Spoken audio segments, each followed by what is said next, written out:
Hey, Triad Church Network, Brad Wright. So, really, David, honestly, tired. We have just spent the day, but just so full. We just spent the day with pastors and admins and folks in our offices here talking about two really important aspects of ministry. So let me pause there and just say, this is David Thorne. David works for AI for Churches. Explain to people what that means, what that looks like, what you guys offer to churches. Yeah, so I oversee our brand AI for Churches. Our company is called Missional Marketing. We help churches with their online presence. One of the things that is the biggest growth point that churches need to know about is AI. So I oversee AI for Churches, which helps with AI consulting, basically helping churches get started using and learning about AI. And so that's what I do. And so that really came out of our time together this morning. There really is, for a lot of people, kind of that extreme. They've only heard bad things. They've only heard the scary things. They've only heard how it's robbing people of skills and social skills. They've heard the negative, and then there's other folks that basically almost can't get through a day anymore without using AI. What for churches, especially for pastors, what's kind of that healthy medium, middle ground where we go, hey, it's a tool. Help us think through that a little bit. It's one of those things where I'd say that really just leaning into it in our daily life, in the places where we go to Google. I think it's more just a matter of we do use Google every day. We go to Google and ask all kinds of questions throughout our day. We never question whether we should use Google less or more. It's just a fact of life. And I'd say that's just the switch is for a pastor or any congregant or person. What would happen if you went to, say, ChatGPT or another AI model instead of going to Google? And I think what you'll find is you actually like the answers better than Google, and the answers are better. And I think so just even making that small change, pastors will be like, oh, wait, maybe this wasn't as scary as I thought. Well, and I think not only for pastors to think for themselves this isn't as scary, but really helping some folks in our congregations from the pulpit, saying things that, I think one of the things that I took away from today that is so helpful, because I've messed with it a little bit, but not enough to be proficient. So one of the things I took away from today was being so specific in how you ask a question. Talk a little bit about those parameters and how that can take some fear out of those searches for people. Yeah, here's one thing I like to say is when we think of, it helps to know who you're talking to. When you talk with something like ChatGPT, it's a back and forth conversation. Whereas the thing about who are you talking to? And the two things I said today was, I like to say, imagine you're talking to the smartest 10-year-old who's ever existed, but they're living in a dark box. So they don't understand your context. There's a lot of the world. They're so smart about things, but they're also dumb about things. And so it doesn't know who you are, what your context, what you're doing. So you have to explain that stuff. And the other example or analogy I gave was, think of ChatGPT like a golden retriever. All it wants to do is make you happy. It wants to give you things that brings you an answer. Is like, did I do a good job? And you're like, yes, good job, ChatGPT. You did a good job. But that's all it wants. And the flip side of that is, or to say to ChatGPT or any of the learning models that we talked about today, no, you didn't. And help it and so I think that's an important tool for pastors, for youth leaders, for others to as we talk about AI with people in our congregations, giving parents that tool of your student is already using it. I think somebody mentioned this morning that their daughter's 5 and already has a computer, Chromebook at school, and he's wondering, is she already using, these AI models? Well, that's fine to have those conversations of when to start with those things. But to go, hey, you could put the same exact question into the same exact AI and get 2 different answers, within minutes of each other. So teaching folks to go, this is not truth. Our source of truth never changes. Yeah. It's the Bible. It's the Word of God. It's the Holy Spirit speaking to us and through other people. But gosh, there's some powerful tools and some ways that we can not only connect with our world, but we can connect with other people using that. So we talked this afternoon with some ministry leaders, some folks that work in the offices at their churches that run their social medias. So what would you say, maybe the top 2 or 3 takeaways from this afternoon that when we think about YouTube and social media and how to do that, what are some of the things that if for a broader part of our network, what are some things you would say, hey, really think about these things? Yeah. One thing I think somebody brought up later, and I think it's a really important thing we mentioned, is that your online presence is not a silver bullet. And I think that's really important for people to know, because you could say, oh, well, but are people going to magically start pouring into my church if I lean into this? No, they won't. But it is taking into your online presence. If it's a 3-legged stool of personal invites, social, just physical presence in the community of service projects or people inviting people, your online presence is a 3rd leg of the stool. If you ignore it, your stool is not going to work. Right. Number one is just you can't ignore it. But if I was going to say kind of a summarize of like what are some practical low-hanging fruit, what could a church do? The one thing I'd say, and I'd say this is for anyone who's watching this, listening to this, whatever, it is claiming your church's Google business profile. Yeah. Your Google business profile is basically how Google sees that you exist. And when you claim it, you can just update your pictures. Right. You can get more reviews. You can add other videos and posts and whatnot. But your Google business profile, the more Google sees that you're active, the more often Google is going to share you with local people who are searching for a church like yours. Right. So that's one just big piece of wisdom and a very practical low-hanging fruit of a thing that a church could do. Yeah. And I would say, some of the things that you shared, obviously deeper level, some things surface level, simple, basic steps, but throughout all of it today was just being intentional. Like every other aspect of the ministries that we're trying to run, whether it's AI or your social presence or your website of your church, being intentional about don't just throw everything up, but also don't create a website and then go back a year later and see if it's still running. Yeah. You've got to intentionally plan. So you talked about maybe like a 3-day a week kind of a roadmap to help people. Just here's an entryway to think about what you could map out your week. So talk to me a little bit about that.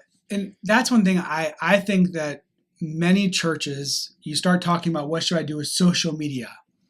And their thought immediately goes to overwhelming, I don't know where to start, shut down, run away. And so that's where I would say is at the bare minimum for a church, if they were to say, where do we start?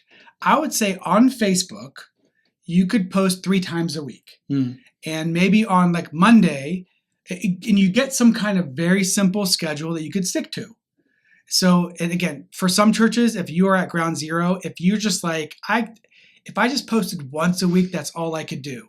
Start there. Right. But if you can take it one level more, I might suggest like every Monday, post something about your weekend. It could be some pictures from Sunday morning, a quote from the sermon. It could be an image. It could be a snippet or a video. Post something about the sermon. Maybe by like Wednesday, you could post something about like reminding people about the upcoming Sunday. And then maybe by like Friday, you promote something. Promote an event, invite people to an upcoming event, let them know about an upcoming event. Or another type of thing is maybe something, an encouragement, a Bible verse, some kind of quote. Right. But just that very simple 1, 2, 3 is I feel like is very doable for that a busy pastor could do. Well, and again, it's the intentionality. It's some level of consistency. But then we talked about this, and so give our folks that little bit deeper look into social media algorithms. What do we need to ask the people in our congregation then to do with those? Let's say somebody's doing 3 posts a week. Yes. So from the front or in the bulletin or however you best communicate with your people, okay, we're going to post these things. Here's what we need you to do in order for those to have a return. Yeah. It's funny. My kids listen to YouTube people all the time.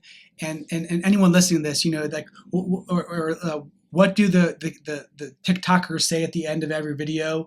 Like, share, subscribe, Right. And that's funny, but there's truth to it. Mm. So what I would say for a pastor in a church, you could just tell your leaders or say from the front every now and again, you could say one way you can help our church reach more people online through social media is like, comment, or share our stuff. Mm. And talk about low-hanging fruit for evangelistic efforts. To share Jesus with the world, all you have to do is just go share. Hit that share button. Yeah. And you have the ability to just share content that the church has created with more of your friends on social media. But one thing is, after a post is posted for the church, the Facebook algorithms want to know what's the interest level of that post and who should it share it with. So one of the best things you can do, kind of a cheat code for social media, is people should like, comment, and share that post. And if you get a group of people who do that, then the algorithms are going to say, oh, this post seems like people like it, and it will share it with more people. Right. No, and that's so helpful because, again, I know I get frustrated when I'm either scrolling or looking for something specific, and you just go, I've seen that 5 times. I've seen that over here. I've seen that. But you go back to somebody created these algorithms. They've clearly worked because millions of people, and especially young people. So talk to us just a little bit, because we talked about this in the meeting. But so these algorithms clearly work. Yeah. And some people will end up in an echo chamber. Yeah. They'll only see some things but we have the ability through social media with our church members to share the truth, to share the gospel, and to use it as a tool. Yeah. So talk just a little bit about when we like and share and put that into somebody else's algorithm. Now, what are the platforms then? Because I know there's some people that, well, they're not on any social media. Yeah. There's other people, well, I'm only ever going to do Facebook. There's others, I'm only ever going to do what. Yeah. So where are you guys seeing the most effective postings from churches in the social media sphere? Yeah. The first thing I would tell a church they should even just consider is, where are their people or their ideal parishioner, their ideal customer profile, the person they want to attend their church. What social platforms are they on? So I think that's probably the first question that could help determine where you should be, is where your people are. Having said that, I probably already know the answer. The answer is going to be Facebook, Instagram, YouTube. Those are going to be the common ones. And Facebook still tends to be the most common social platform for adults of a certain age. That's one thing we talked about, is each platform has a different strength, different audience, and the posts you post on there should be a little bit different. Mm-hmm.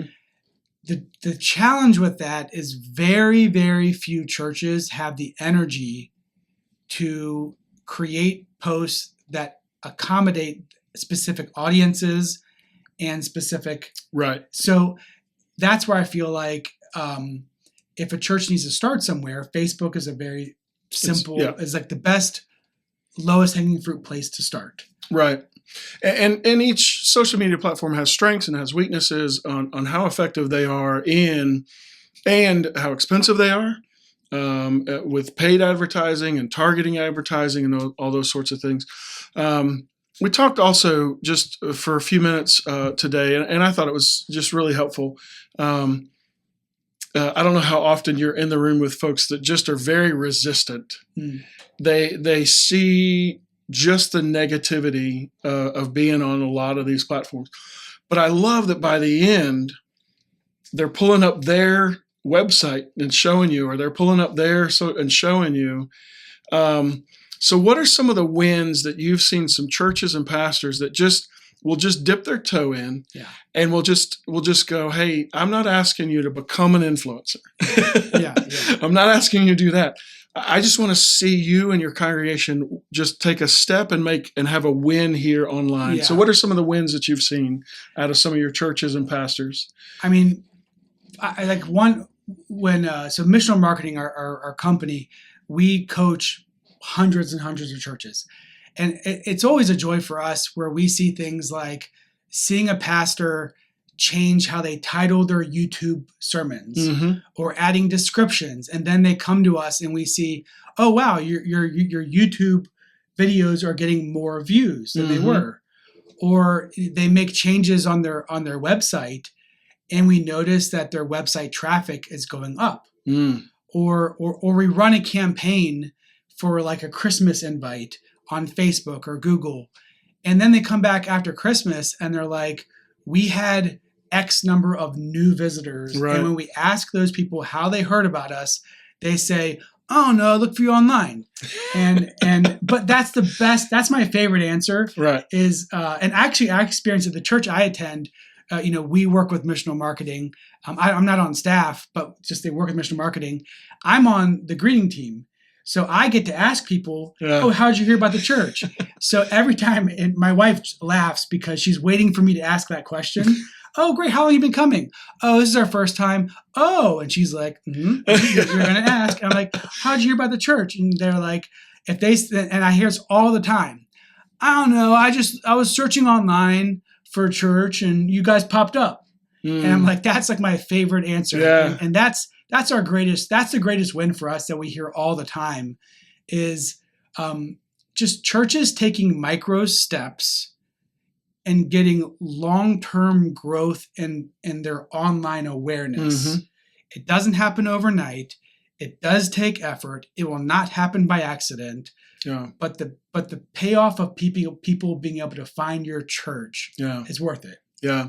So it really wasn't that today was two separate topics. They really are. The internet has become so intertwined. AI is everywhere. Yeah. Social media is everywhere. We carry it around in our pockets with us. I know that for me, I've used AI in the past to take a sermon transcript, load it, and come up with discussion questions, or take a sermon transcript and go just ask it as a preacher, as a pastor. What's the main point of this? Just give me some feedback on what I'm saying to congregations. Talk for just a minute about Sermon Spark, what that tool looks like for you guys, and then for a pastor especially. What are maybe some other things that AI specifically can help them do in just their day-to-day ministry obligations? Yeah. So my background, I worked as a church planter and a pastor for 15 years. So that's where we built Sermon Spark, saying, what would I have wanted? What tools do I wish I had when I was writing a sermon? Yeah. And the Sermon Spark does research-related stuff. It helps you in writing, like coming up with a creative title for your sermon. Or one of my favorite tools is the Metaphor Creator. Whenever I preach, I'm sitting there thinking, okay, the Trinity, it's kind of like, and I'm trying to come up with something to add flesh to that theological concept. And so the Metaphor Creator is like, oh, here's 5 examples of metaphors or illustrations you could use to explain that concept. But the biggest thing I'd say, a pastor could use Sermon Spark for free. Right. You can have up to 1,000 credits a month, which you could actually do a lot with that. That's why we're proud of it. And in some ways, we feel like it's just a gift to the church. And if you use it a lot, I mean, yeah, you could pay, but most churches, you could do a lot for free. Right. Like generate a transcript of your sermon every week, and then take that transcript and do what you said, copy it, paste it into ChatGPT, get some discussion questions, do some other stuff. But that's one tool. Again, it's just, I feel like it's just can be a part of your Monday morning routine. You bring up logos, you bring up your Bible commentaries, bring up Sermon Spark, begin with some brainstorming with Sermon Spark, go to your commentaries, and just let that be a part of your process. And again, that's something that I think today was so helpful to talk about. And I think you had a quote on the board, and I apologize, I'm going to mess it up, about it being a tool. Yeah. These are tools. They're not in and of themselves. They're not good. They're not evil. They're a tool. And so if we will let these things help us do the things that we've been asked to do. But the other quote that you put up, I know you said was one of your favorites, and again, I'm not going to remember it specifically, about the AI and people that use it. Do you remember? Yes, do you know that one? Yeah. I don't remember verbatim, but the idea says that AI won't take over the world, but people using AI will be ahead of those who don't. Right. And in the church version of that, it says is what I say is that AI is not going to like take over the church. However, churches that lean into the use of AI are going to go further, faster, be more effective, less burned out, do more or less than those that don't. Yeah. And so the effort that we put into learning about it and leaning into it and using it, the ROI is off the chart. Yeah. There's no question on the ROI of our time learning it. Yeah. So I know, and this is the last thing we'll cover because I know we're running short on time, but Google has changed Facebook has changed some things about how paid ads, and so you guys are looking forward to this Christmas and sort of experimenting with how paid ads go and that sort of stuff. Yeah. So I know that's on the horizon for you guys. What are some other things that maybe you guys are thinking about, praying about, dreaming about for the future that not just our churches can use as a resource, but I think in this space especially, we miss the opportunity as churches, as pastors, as ministry leaders, to just pray for guys like you that are in this field that, gosh, you're going to conferences regularly. You're interacting with folks in the secular world that are building these models, that are trying to understand them and explain them to people. So what are some things coming up for you guys that our folks can be praying for you guys about? Yeah, I'll tell you one of the biggest things that we are launching something called Missional Agents, which is digital staffing for church operations. And the reason we're building it is because our heart is thinking about all of the tasks that pastors do that steals their joy. And we ask the question is, well, if we gave a pastor a magic wand, what tasks would they do away with tomorrow because it steals their joy? And the heart of that question, answering that question, is driving us to build missional agents.